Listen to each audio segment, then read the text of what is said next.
ENAUTO Section 14 Summary Challenge, Implementing Meraki Integration APIs. How does the Cisco Meraki Scanning API confirm that a specified server expects traffic? All right, so it uses the validator string for verification. So there are two things, right? There is a secret and there is the validator string. Or is it secret? I kind of which one goes which way?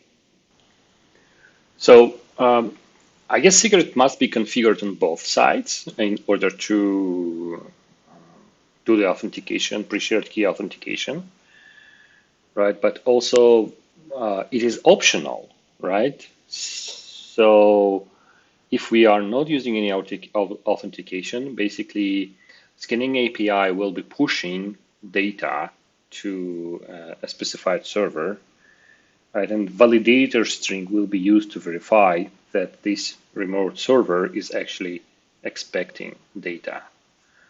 So yeah, that should be correct. What is the key that is returned from the Cisco Meraki Wireless Health API that identifies at which point the failure occurred? I think it's failed at. That should be failed at, I think. What is the name of the configuration section where the IP of the publicly hosted captive portal is entered? Okay, garden wall, walled garden. This is a little bit confusing question, but it's fine. It's fine. No problem with it.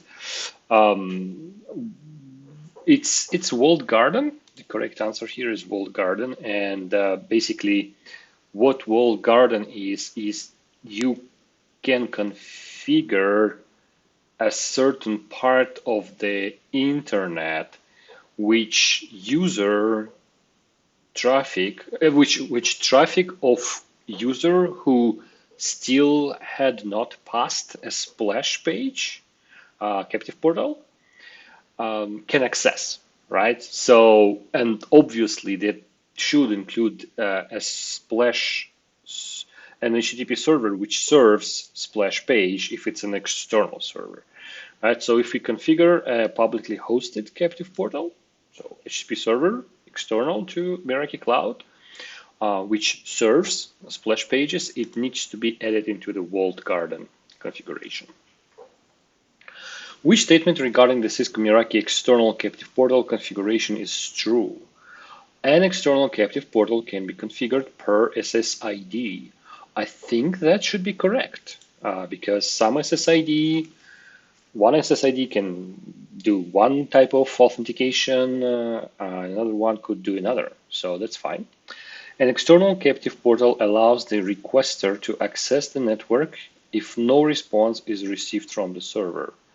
No, I think there is such setting there. It's like what to do if there is no response from. No, probably it would not let people into the network. An external captive portal is configured for all SSIDs. This is not correct. An external captive portal uses a secret message for public server verification. External captive portal uses a secret message for public server verification. No, it doesn't do that, right? It's just, it is configured there, right? So it will just use a specific configured IP address of the external server. I think the first answer is correct. How does Cisco Meraki export location analytics data? Okay, it definitely uses HTTPS. Or, okay, it's interesting. There's 3 options with HTTP here, which usually suggest that one of these should be true. But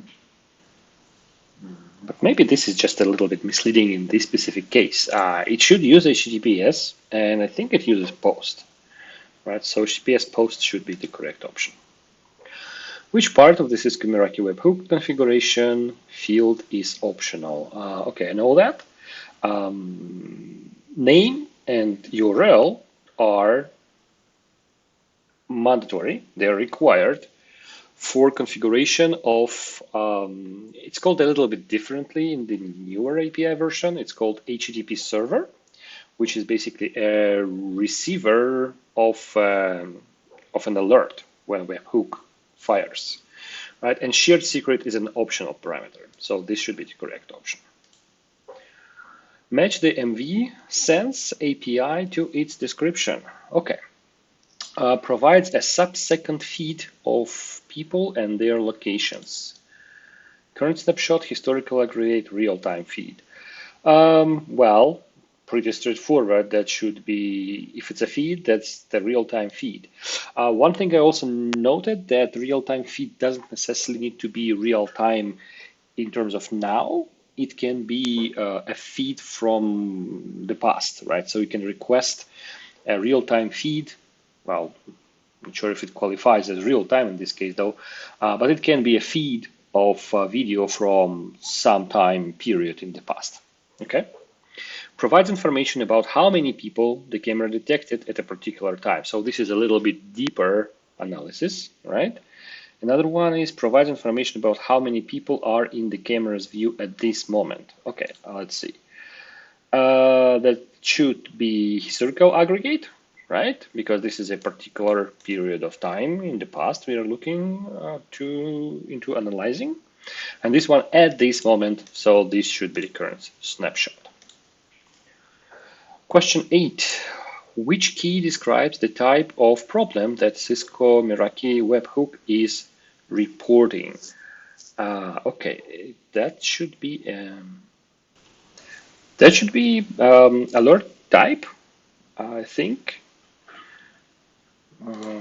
Message reason, alert data, message type. I think it's alert type. And finally, how can location analytics data be presented for better visualization? Location analytics data, okay, on a map, probably. The data can be overlaid on a floor plan or Google map.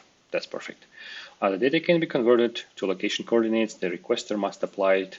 No, not necessarily. The data can be converted to pie charts. That makes sense. And JSON will be not as visual. Okay, perfect. Silver medal. I will check what I did wrong. Okay. Okay, so here where the error was, what is the key that is returned from the Cisco Meraki wireless health API that identifies at which point the failure occurred? I answered first failed at. The correct answer is failure step. Yeah, so basically there are several issues which the wireless health API can report on.